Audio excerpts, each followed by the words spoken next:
gamma kona kanan hinzo Israel cha te dang cha lai ta chung Don ding avai mo vin dem na thu seyun mo si ahung tau pai tai song pi chunga tui put ki long lo he la hi pakai dia bol mo lo tui pi sang lai lunga lam zo na tol go bang pat ten til bol ze hi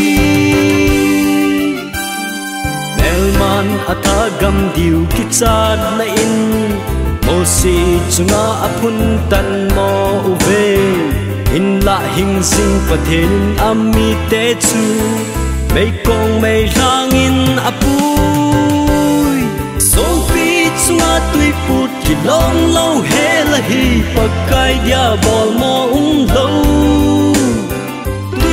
sang lai lunga lam zon na tol go bang pat thiên thil bol zeng a hi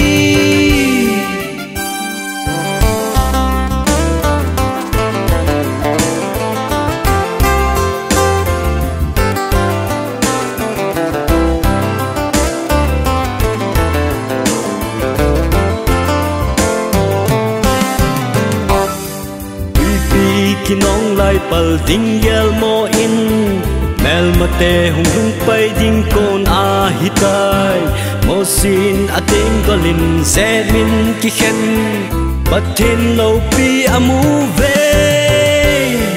song pi chunga tui put ki long lo hel hi pakai dia bol mo